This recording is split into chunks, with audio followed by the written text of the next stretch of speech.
Une fois le speech de présentation effectué, le départ est maintenant dans quelques secondes.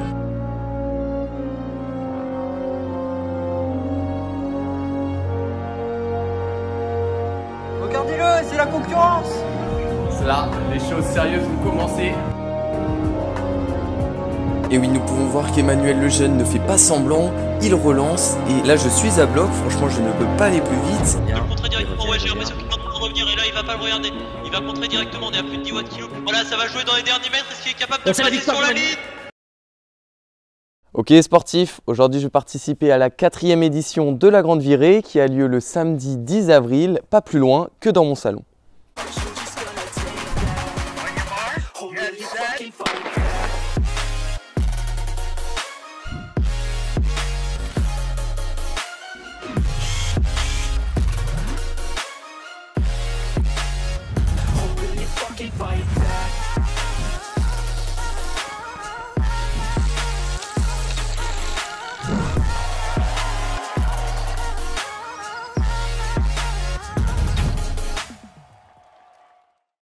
Je vais encore une fois me confronter sur une course de vélo virtuelle au plus gros youtubeur de la discipline, mais cette fois-ci avec un niveau amplement plus élevé, car oui, il y a de nouveaux participants. À l'image de Mathieu Drujon, un ancien cycliste professionnel, ou encore le plus grand favori de cette 4e édition, je parle d'un triathlète professionnel belge qui s'appelle Emmanuel Lejeune. Soit un très beau plateau et nous allons donc nous confronter chacun chez soi sur notre home trainer connecté, non pas sur l'application Zwift, mais bel et bien sur RGT Cycling, une autre application qui est à peu près similaire, mais qui n'est tout de même pas codée pareil, et nous reviendrons dessus justement durant la course.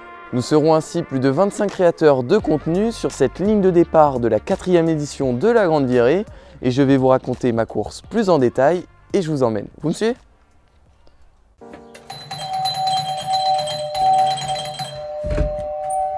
Ah, bonjour monsieur, je vous attendais. Tiens, y a ça pour toi. Ouais, ok. Depuis chez vous là, je suis garant double fil. Je fais quoi avec ça? Je signe. Je signe. Tenez. Et oui, effectivement, je l'attendais ce colis. Il s'agit là d'un des meilleurs home trainers du marché, stable à l'aide de ses 4 pieds, fiable à l'aide de sa cassette directement intégrée au home trainer. Il n'y avait plus qu'à installer ma monture sur le home trainer connecté à la place de la roue arrière.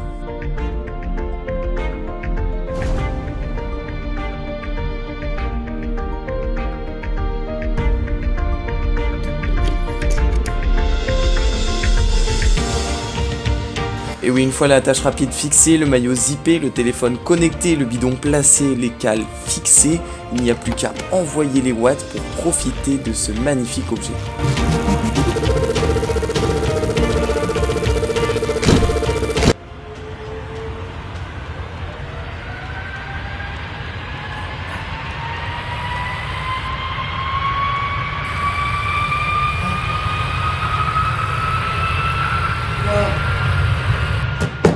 Enfin, quoique, ouais, il fallait avoir un ordinateur qui suit, pour cela quoi de mieux que ma tour d'ordinateur, bien plus puissante qu'un simple ordinateur portable. Une fois celle-ci branchée au téléviseur, vous pouvez profiter d'une magnifique sensation d'immersion, à commencer de celle de la pente, ou encore celle de la vitesse avec la végétation et tous ces désavantages qu'elle engendre qui va défiler au fur et à mesure de l'effort. Mais ce n'est pas tout, car oui, ils reproduisent même les mauvaises conditions.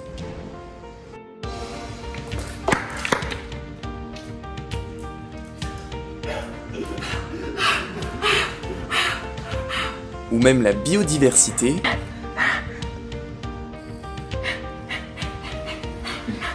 ou encore d'autres cyclistes plus ou moins aimables.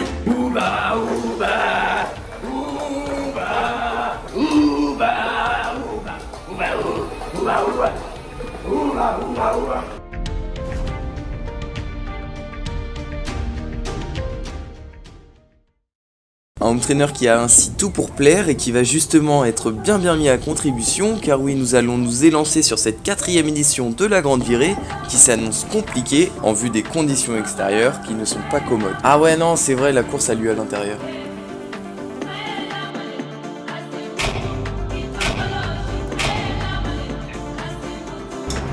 Ainsi nous allumons les spots afin de bien voir, puis les ventilateurs afin de ne pas être en surchauffe, et enfin nous appliquons la ceinture cardiaque afin d'avoir mes battements par minute en temps réel.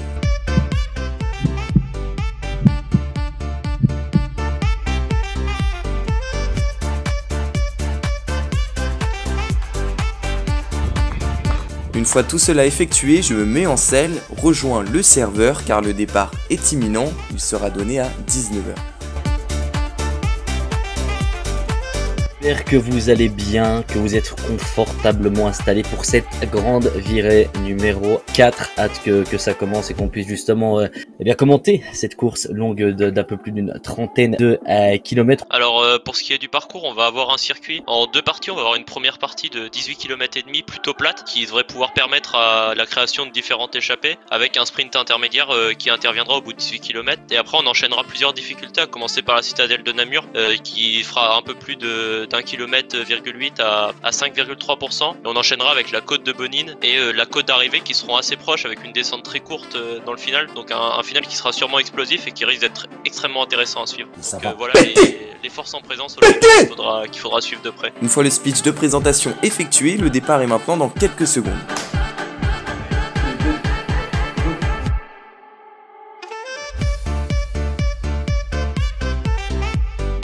Notre ami Hervé vous dit, c'est dans le chat.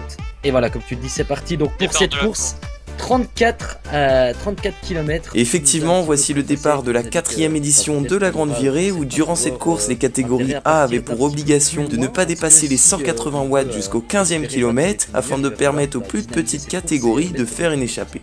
Ouais, j'ai l'impression que déjà certains coureurs essayent de s'en aller avec Vélo Chinois qui a pris déjà quelques longueurs d'avance. Bon, on va voir comment ça réagit derrière.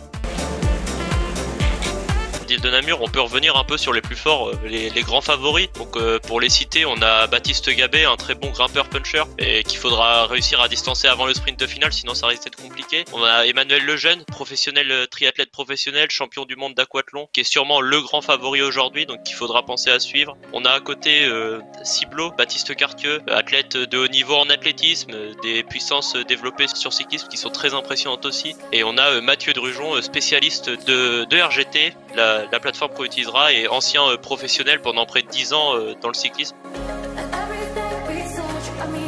Nous sommes ainsi tous les favoris dans le gros peloton de queue de course, bridé à 180 watts, et honnêtement là pour tous les membres du peloton, nous progressons tout doux. Regardez à titre d'exemple mes battements par minute qui n'excèdent pas les 130 pulsations.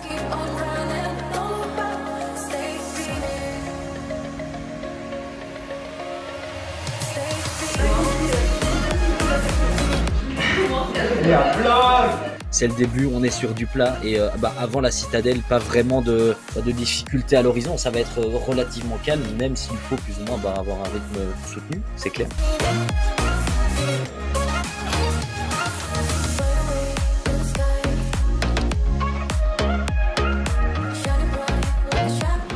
Oula, ça trafique déjà le vélo.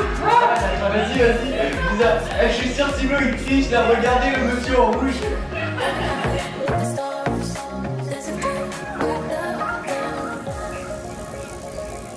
Vous avez le gratin du cyclisme YouTube et Twitch français, donc forcément entre eux toujours ça, on aime bien se faire la course, se faire la guerre un peu, et donc forcément ils sont intéressés pour voir qui a les plus grosses cuisses et qui va battre qui. Pour poursuivre sur ma présentation des données, vous avez entre les watts développés, les battements par minute enregistrés, la cadence de pédalage qui correspond au nombre de tours de pédalier par minute, soit l'âge aussi entre 70 rotations par minute et 80. Et enfin en dessous de tout cela, vous avez les watts économisés du fait du phénomène de l'aspiration, soit d'être derrière quelqu'un, avec ici jusqu'à 400 watts d'économisés.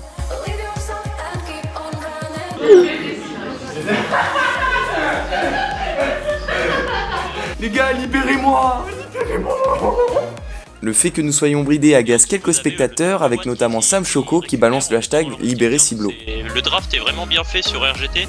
Et vous pouvez récupérer pas mal en étant dans la roue d'une personne. On demande aussi des infos sur RGT, les avantages et les inconvénients justement par rapport à Zwift. Dans les roues, ils auront pas de mal, dans le peloton derrière, personne ne lâchera parce que ils auront vraiment pas besoin de pousser beaucoup de watts pour suivre. Et donc c'est le gros avantage d'RGT. Déjà quelque chose de plus détaillé que Zwift, bizarrement. Alors je ne sais pas si le fait que le draft soit plus prononcé que celui de Zwift soit vraiment une bonne chose, car honnêtement, je trouve que le draft sur RGT est un peu trop abusé. Mais il est vrai qu'RGT possède quand même des graphismes un peu plus réalistes que Zwift.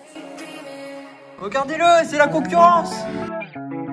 Pour des coureurs comme Ciblot, Emmanuel Lejeune, Baptiste Gabé, Vintador, si ces coureurs-là commencent à vraiment faire le forcing dans la citadelle de Namur, ils peuvent se rapprocher très proche au sommet et même presque faire la jonction, donc faudra suivre.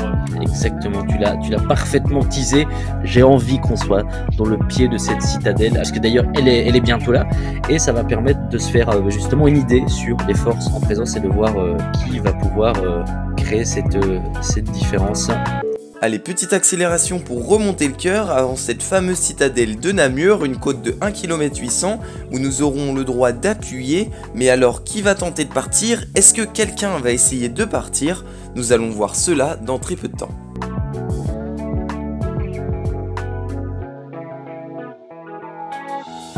Ok.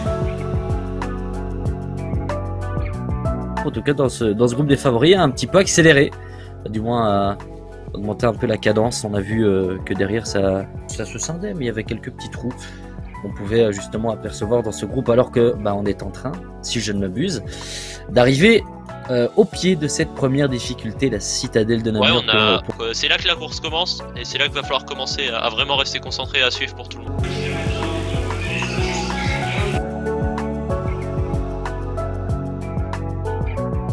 La fameuse ligne des 15 km parcourus s'approche à grands pas, l'occasion de s'habiller en habit de course, enfin plutôt de se déshabiller en habit de course afin que l'effet de la transpiration soit amplifié grâce à l'air propulsé par les 3 ventilateurs. 400 mètres.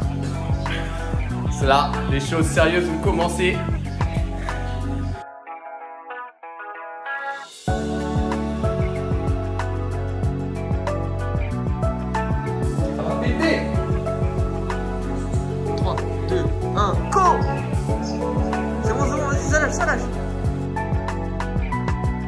Allez, ça y est, la course commence enfin, nous venons de passer les 15 km, ce qui signifie que nous pouvons écraser les pédales à notre guise, et là de suite nous apercevons que ça commence à s'agiter, il y a plusieurs petites attaques, mais pas de très grosses. Je pense que étant donné le très gros drafting de la plateforme, les cyclistes préfèrent attaquer dans la côte où le drafting est quasiment inexistant. En tout cas pour ma part, il était hors de question d'attaquer sur le plat. Bon, là on arrive dans la première grosse côte, et là ça attaque.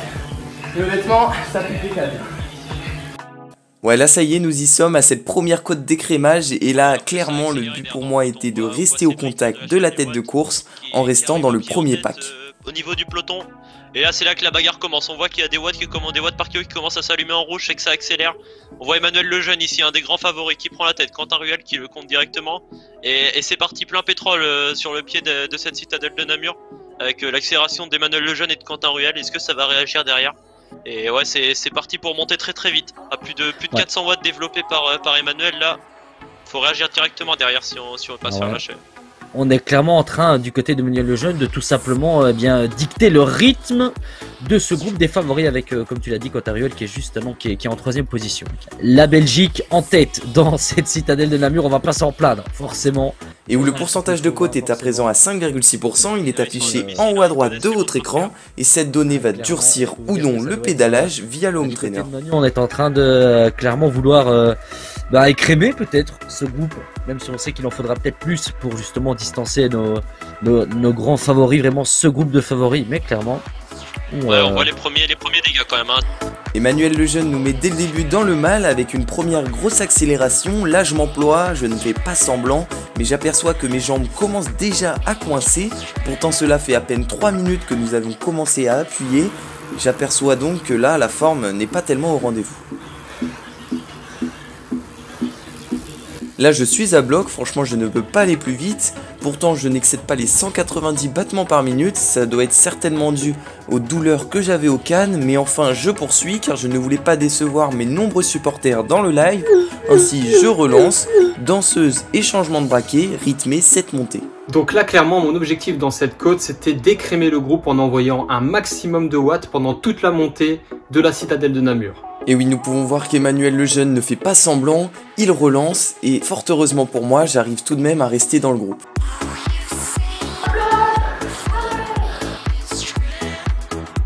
Mitador et Alexandre Marlier qui reprennent les roues. On a Mathieu Drujon aussi dans le groupe, hein. Mathieu Drujon comme je l'ai dit, un des favoris aussi.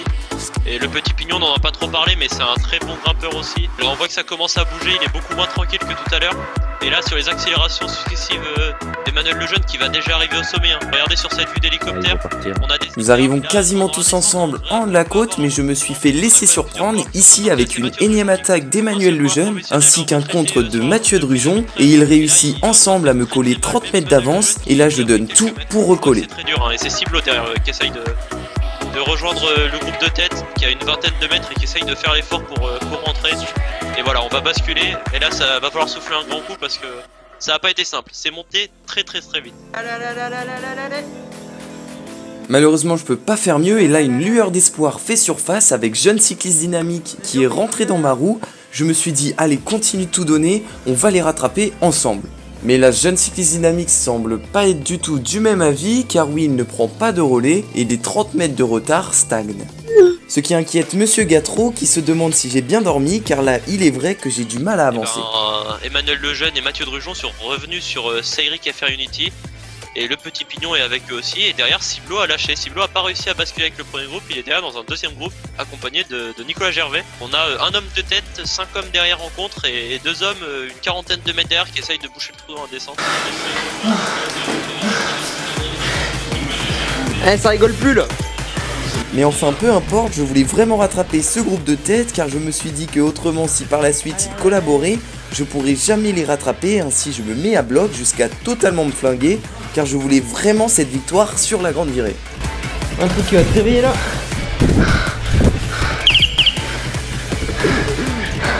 Est-ce qu'on peut, en comptant bien évidemment Ciblo et Nicolas Gervais, dire que ce groupe justement de 6-7 coureurs qui est juste derrière évidemment Vélo Chinois sont les prétendants à la victoire? Et oui, même les commentateurs y croyaient à mon retour, mais enfin étant donné que devant ça roule fort et ensemble, au bout d'un moment j'ai dû me rendre à l'évidence et il ne sera pas possible de faire la jonction, et c'est ainsi énormément d'énergie que j'ai laissé là. Il y a 60 mètres. Et oui, c'est dommage, d'après moi nous aurions pu vraiment ensemble les recoller. Vous savez quoi, on va gentiment lui demander pourquoi est-ce qu'il n'a pas pris de relais. C'est bon, ça sonne. Alors Jeune Cycliste Dynamique, pourquoi t'as pas pris de relais la côte t'es mort? Ah non mais après la bosse, je t'ai cuit et tout, et puis en vrai, ok, bisous. Derrière ça revenait super fort, donc ça servait à rien de rouler à ce moment-là. C'est rigolo car là vraiment nos avis divergent. Moi je suis persuadé qu'à deux nous aurions pu aller chercher les 20 mètres de retard, tandis que Jeune Cycliste Dynamique préférait attendre le pack qui d'ailleurs ça y est, il est revenu sur nous. Et derrière faut à nouveau réagir encore une fois, essayer de rentrer, et on va voir qui craque au bout d'un moment. Ils vont pas pouvoir tenir comme ça jusqu'au bout à faire que s'attaquer, donc on va voir lequel craque le premier et qui réussit à partir avec de l'avance si on continue comme ça. On voit que derrière ça devient de plus en plus difficile de rentrer, hein. Un gros groupe s'est reformé derrière, mais ils ont 400 mètres de retard sur ce groupe là. Et oui, un gros groupe s'est reformé, un groupe de 7 cyclistes dont moi qui ont tous comme point commun d'avoir sauté dans la côte de la citadelle de Namur. Et en attendant ce groupe, j'ose espérer que nous pouvons rattraper le groupe de tête par la suite qui, nous l'avons vu, ne collabore pas du tout entre eux. Afin de contredire Négrèche qui pour l'instant a totalement raison. D'attaquer comme ça parce qu'on sait que quand la route va s'élever un petit peu, on aura un peu moins de qualité que les hommes derrière et qu'on a envie de créer cette petite avance parce que derrière on sait que dans l'ascension ça va être un petit peu plus compliqué. Alors ouais, c'est possible qu'il ne veuille ne pas voir le retour de très bons grimpeurs malgré qu'il y a quand même le petit pignon dans son groupe, hein, qui est un excellent grimpeur, mais c'est sûr qu'avec Mathieu Drujon c'est plus des très bons rouleurs, donc ils ont peut-être peur par exemple du petit pignon dans la bosse. Voyant que personne ne roule dans ce peloton, je décide d'attaquer seul et Alexandre Marlier vient avec moi, mais très vite il ne prend plus de relais et ainsi le pack revient sur nous, et là encore ce sont de nombreux watts de perdus. Puis nous arrivons dans le long faux plat montant de 6,5 km et là encore une fois il fallait bien appuyer pour rester au contact du groupe, mais nous montons tout de même à une allure nettement plus confortable que celle de la côte précédente.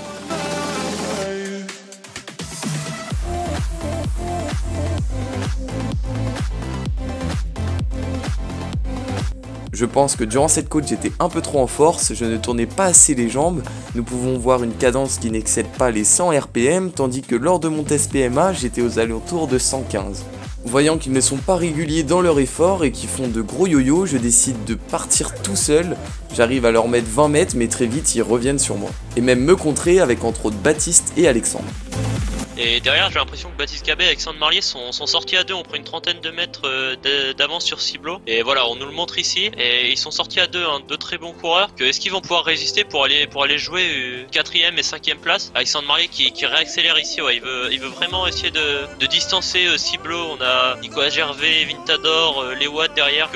Distancer ce groupe de 4 derrière et essayer d'aller jouer les accessites tous les deux. Ainsi je me retrouve encore une fois à devoir faire une jonction et c'est encore ici de nombreux watts de perdu, je roule réellement comme un minime. Fort et il va falloir tout donner hein, pendant ces 7 minutes 30, 2 minutes d'effort pour aller chercher la victoire. Je pense que vu comment c'est parti, ils vont pas se regarder et ça va juste rouler à fond et c'est les jambes qui parleront ici. Voilà le dernier moment pour souffler dans cette descente et après il faudra bien suivre devant parce que ça risque d'être intéressant alors que derrière et là je me retrouve une énième fois en tête de peloton, j'ai vraiment un problème de stratégie qui est à régler pour la prochaine édition. Ils sont pas très loin par exemple de Mathieu Drujon avec que 150 mètres d'avance, même si je pense que ça devrait tenir pour Mathieu Drujon dans la descente, il perdra pas de temps et sur 600 mètres je pense qu'il devrait tenir alors que la caméra de Ciblot vient de tomber. Chute de la caméra de Ciblot en direct. Fils de pute, ma lumière. Oh putain.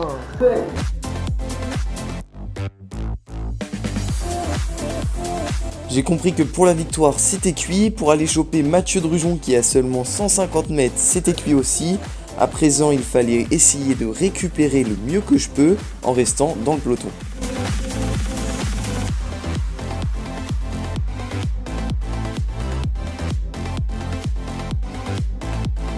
Bon bah là, on joue pour la 4ème position.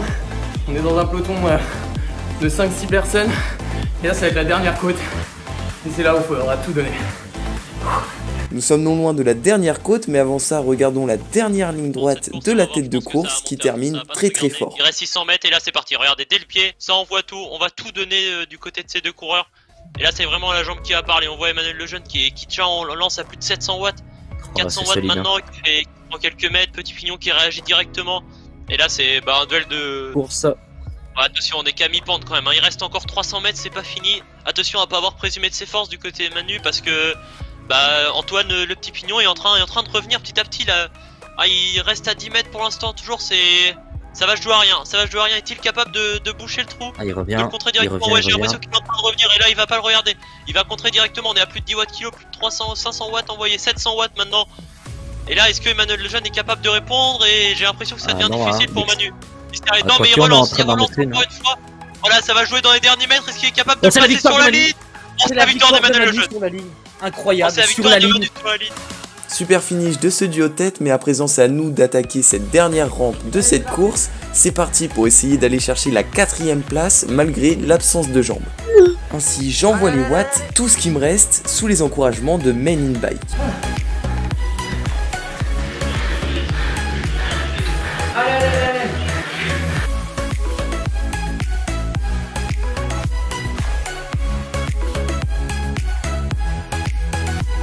Et là c'est parti, Nicolas Gervais et Baptiste Gabet lancent le sprint, mais hélas non. Non, j'arrive pas à suivre, je balance 600 watts mais ça ne suffit pas vu mon poids. Je suis ainsi de suite distancé et ensuite c'est le mental qui flanche et là c'est la fin quoi. Non mais aussi il pleut, le sol il glisse. Allez. Allez, c'est la fin. Allez.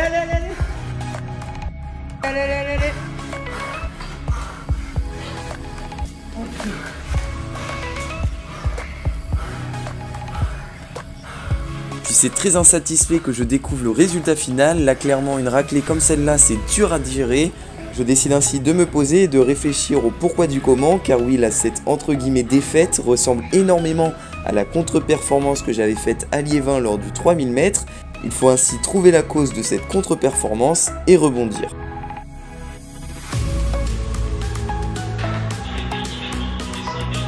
Mais avant de vous faire un compte rendu, il est très important pour moi de me réhydrater, car oui, durant cet effort d'environ 1 heure, j'ai perdu ni plus ni moins de 2 litres d'eau, donc il est très important de boire de l'eau. Bon, voilà, c'était très dur. Bon, malheureusement, pas le résultat escompté, hein, vous vous en doutez. Honnêtement, j'avais plus de jambes, j'ai essayé de suivre dès le début, mais dès la première côte, j'ai pas réussi à suivre Emmanuel Lejeune et le petit groupe qui était avec lui. Et donc très vite je me suis retrouvé dans un pack où malheureusement j'étais j'étais souvent devant et je profitais pas tellement de l'aspiration. Je pense que ça m'a coûté assez cher. Après c'est comme ça, hein, c'est le jeu. Ouais, comme diraient les gens, c'est plus ce que c'était. Hein. Bon, je ne sais pas si c'est le fait d'avoir une très grosse semaine avec entre autres des entraînements bi-quotidiens tous les jours, ou le fait qu'ils sont vraiment plus forts que Iron Human, ou encore que j'ai une très mauvaise stratégie de course, ou les trois. Mais quoi qu'il arrive, la prochaine édition je reviendrai plus fort, reposé comme une course officielle. Voilà, malgré le résultat, j'espère que cette vidéo vous a plu, et sur ce je vous dis à bientôt.